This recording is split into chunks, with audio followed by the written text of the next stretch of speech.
یرمیہ 26واں باب۔ شاہ یہودہ یویاکیم بن یوسیہ کی بادشاہی کے شروع میں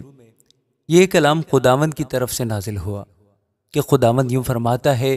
کہ تو خداوند کے گھر کے صحن میں کھڑا ہو اور یہودہ کے سب شہروں کے لوگوں سے جو خداوند کے گھر میں سجدہ کرنے کو آتے ہیں وہ سب باتیں جن کا میں نے تجھے حکم دیا ہے کہ ان سے کہہ دے، ایک لفظ بھی کم نہ کر، شاید وہ شنوا ہو اور ہر ایک اپنی بری روش سے باز آئے، اور میں بھی اس عذاب کو جو ان کی بد عمالی کے باعث ان پر لانا چاہتا ہوں باز رکھوں۔ اور تو ان سے کہنا،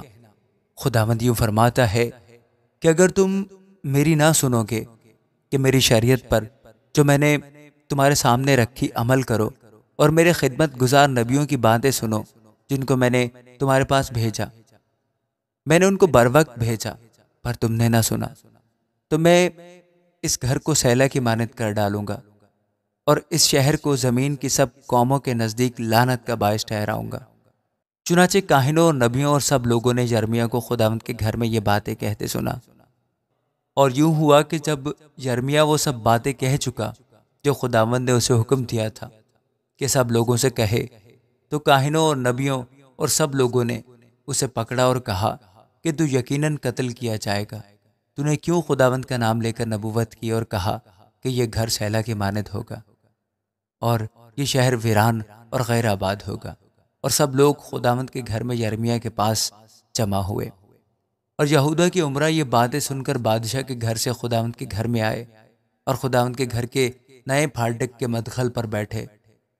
اور کاہنوں اور نبیوں نے امراء سے اور سب لوگوں سے مخاطب ہو کر کہا کہ یہ شخص واجب القتل ہے، کیونکہ اس نے اس شہر کے خلاف نبوت کی ہے، جیسا کہ تم نے اپنے کانوں سے سنا۔ تب یرمیہ نے سب امراء اور تمام لوگوں سے مخاطب ہو کر کہا کہ خداوند نے مجھے بھیجا کہ اس گھر اور اس کے شہر کے خلاف وہ سب باتیں جو تم نے سنی ہیں نبوت سے کہوں۔ اس لیے اب تم اپنی روش اور اپنے اعمال کو درست کرو اور خداوند اپنے خدا کی آواز کے شنوا ہو، تاکہ خداوند اس عذاب سے جس کا تمہارے خلاف اعلان کیا ہے باز رہے۔ اور دیکھو، میں تو تمہارے قابو میں ہوں، جو کچھ تمہاری نظر میں خوب و راست ہو مجھ سے کرو، پر یقین جانو کہ اگر تم مجھے قتل کرو گے تو بے گناہ کا خون اپنے آپ پر اور اس شہر پر اور اس کے باشندوں پر لاؤ گے، کیونکہ در حقیقت خداوند نے مجھے تمہارے پاس بھیجا ہے کہ تمہارے کانوں میں یہ سب باتیں کہوں۔ تب امراء اور سب لوگوں نے کاہنوں اور نبیوں سے کہا کہ یہ شخص واجب القتل نہیں، کیونکہ اس نے خداوند ہمارے خدا کے نام سے ہم سے کلام کیا۔ تب ملک کے چند بزرگ اٹھے اور کل جماعت سے مخاطب ہو کر کہنے لگے کہ میکا مورشتی نے چاہے یہودہ حزقیہ کے ایام میں نبوت کی، اور یہودہ کے سب لوگوں نے مخاطب ہو کر یوں کہا کہ رب الافات یوں فرماتا ہے کہ صیون کھیت کی طرح جوتا جائے گا اور یروشلم کھنڈر ہو جائے گا، اور اس گھر کا پہاڑ جنگل کی اونچی جگہوں کی مانند ہوگا۔ کیا شاہ یہودہ حزقیہ اور تمام یہودہ نے اس کو قتل کیا؟ کیا وہ خداوند سے نہ ڈرا اور خداوند سے مناجات نہ کی، اور خداوند نے اس عذاب کو جس کا ان کے خلاف اعلان کیا تھا باز نہ رکھا؟ پس یوں ہم اپنی جانوں پر بڑی آفت لائیں گے۔ پھر ایک اور شخص نے خداوند کے نام سے نبوت کی، یعنی اوریہ بن سمایہ نے، جو قریت یاریم کا تھا۔ اس نے اس شہر اور ملک کے خلاف یرمیہ کی سب باتوں کے مطابق نبوت کی۔ اور جب یہویاکیم بادشاہ اور اس کے سب جنگی مردوں اور امراء نے اس کی باتیں سنی تو بادشاہ نے اسے قتل کرنا چاہا، لیکن اوریہ یہ سن کر ڈرا اور مصر کو بھاگ گیا۔